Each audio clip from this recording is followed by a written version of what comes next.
Hey! Clap! Clap. Ça tourne. Salut tout le monde et bienvenue sur la chaîne Game Trotter. Aujourd'hui, on a décidé de vous présenter un jeu carrément particulier parce qu'il fait beaucoup parler de lui en ce moment. On a décidé de vous présenter The Crew. The Crew, c'est un jeu édité par Yellow et c'est un jeu coopératif pour 3 à 5 joueurs et il y a une variante qui permet de jouer à 2 joueurs. Ça c'est pas mal. Et ça c'est pas mal. L'auteur du jeu c'est Stefan Singh et le jeu est à conseiller à partir de 10 ans, donc relativement accessible. Merci monsieur Stefan Singh. Merci monsieur. Le principe du jeu c'est que c'est un jeu coopératif et de pli.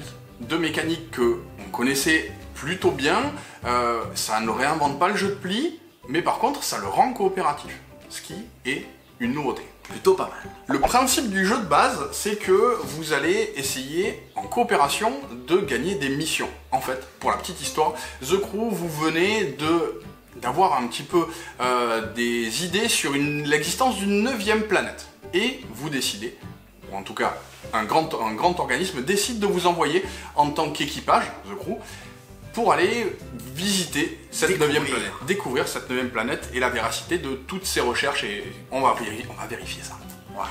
Tout au long de votre chemin, vous allez avoir des missions à réaliser pour pouvoir parvenir à trouver cette fameuse planète. Les missions, il y en aura 50. La progression est évidente, vous allez vraiment sentir qu'on vous prend du début, tranquillement, vous ne faites pas encore partie de l'équipe, on va vous entraîner. Le principe du jeu, c'est que vous allez déjà distribuer toutes les cartes. Toutes les cartes.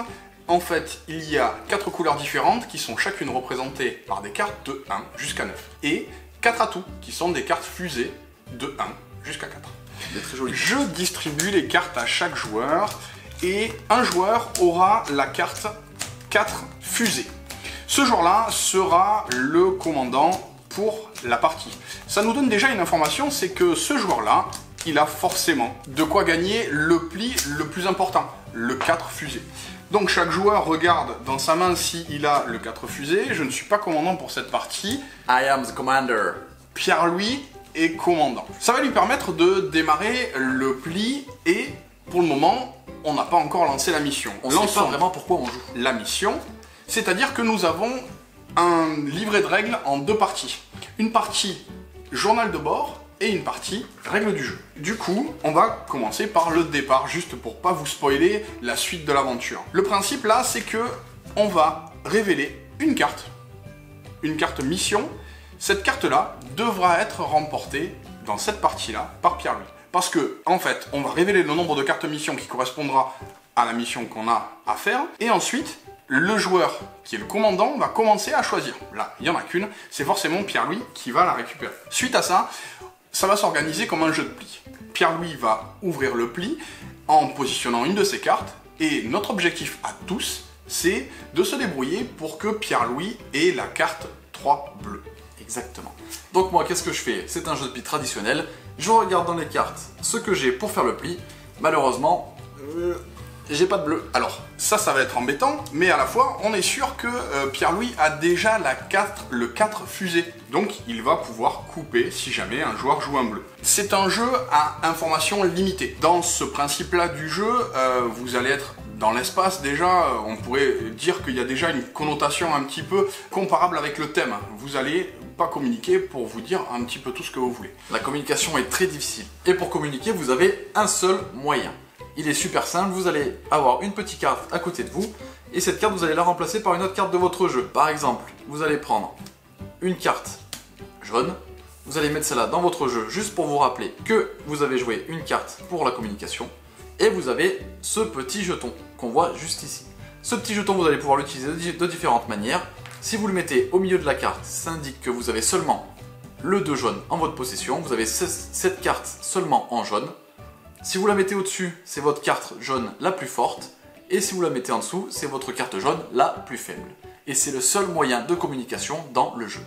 Vous allez pouvoir communiquer entre les manches. Et il faudra aussi trouver le bon timing pour communiquer. La communication est quand même carrément limitée. On ne pourra pas parler de manière claire en disant, par exemple, « Tu me fends le cœur. Tu me fends le cœur. » Tu me fends le cœur.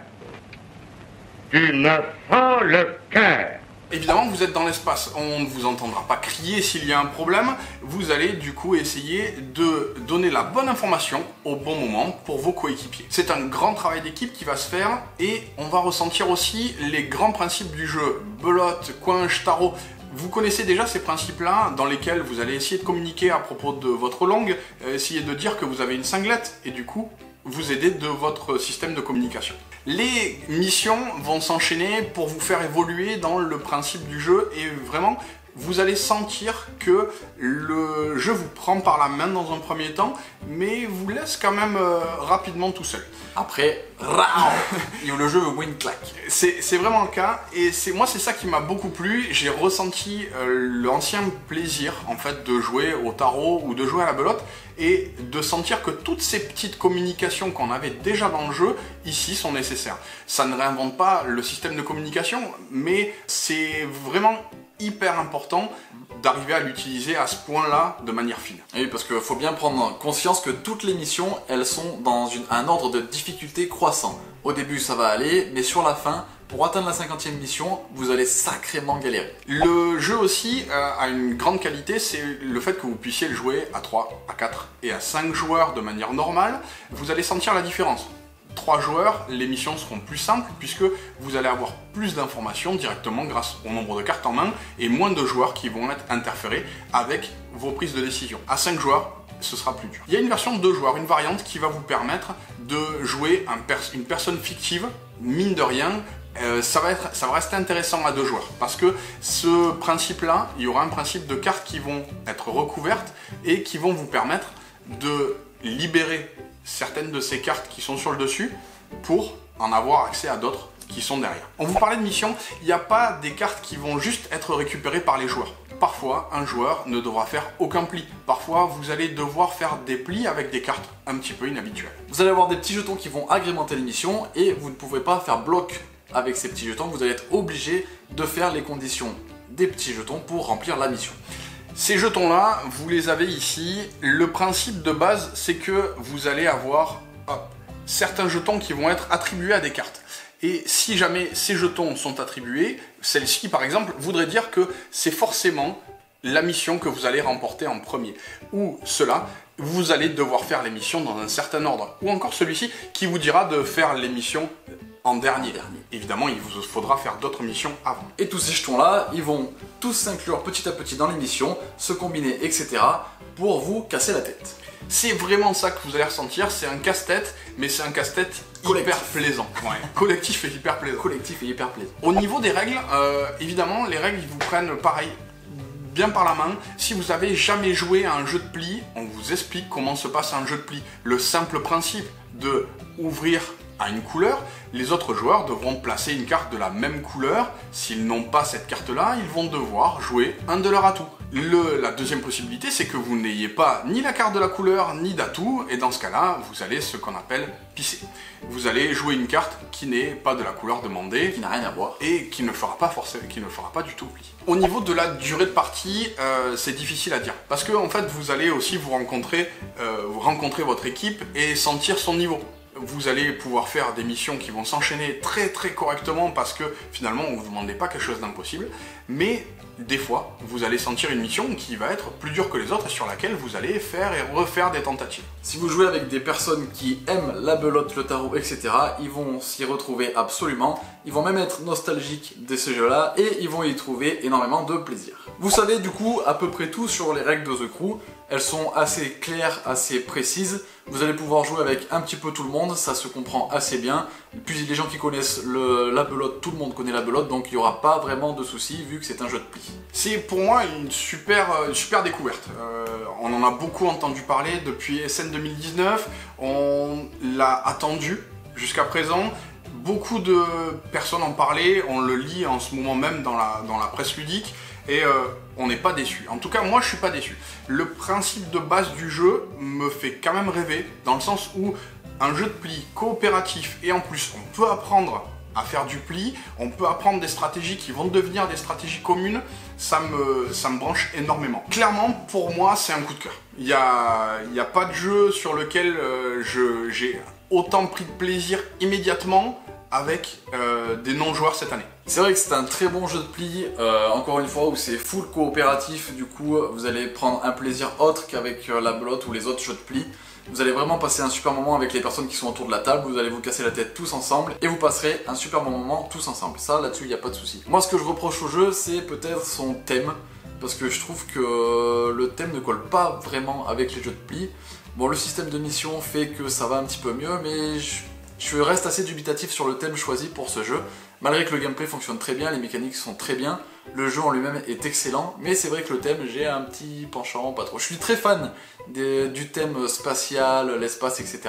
Mais là, j'avoue que le thème, bon, je reste un petit peu dubitatif pour ce genre de jeu. Alors moi, vraiment à l'inverse, j'ai trouvé qu'il y avait un côté narratif qui était bien amené dans le jeu, parce que en fait, à chaque mission, vous allez avoir une petite séquence de texte qui va vous dire où vous en êtes dans la mission et qui vous explique pourquoi cette fois-ci, il vous faut absolument récupérer tout le pli, mais avec vous allez avoir, pour moi, un petit côté narratif. Évidemment, je comprends tout à fait que ça puisse être mis en question, parce que, mine de rien, ça reste un jeu de pli. C'est ça, récupérer un 8 pour faire marcher un générateur, voilà, vous m'aurez compris. Mais le jeu reste très très bon et très très bien, et je comprends totalement l'engouement de toutes les personnes qui y jouent et de toute la presse ludique, parce que ça vaut carrément le coup. Si vous ne l'avez pas essayé, on vous invite du coup à l'essayer. Après, c'est un achat relativement modique. Moi, c'est aussi pour ça que ça me faisait plaisir de le prendre. C'est parce qu'il y avait vraiment un côté, le petit jeu, et on sait que dans tous les cas, un jeu de pli, on trouvera du public. Voilà, ça marche avec beaucoup de personnes. À se demander si c'est pas le jeu de l'année. Je suis ton jeu de l'année. Non! Je suis ton Jeu de l'année.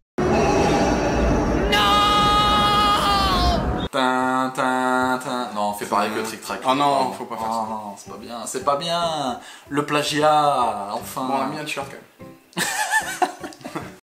Vous savez maintenant à peu près tout sur The Crew de chez Yellow, un très bon jeu de Stefan Singh. On espère que cette petite review assez rapide du jeu vous aura plu. On se dit à très bientôt pour une prochaine vidéo. N'hésitez pas à vous abonner à la chaîne et à liker la vidéo. Écrivez-nous des commentaires pour savoir ce que vous avez pensé du jeu. On se retrouve très bientôt. C'était l'OBC Julien de Game Trotter. Jouez bien, jouez malin. Ciao!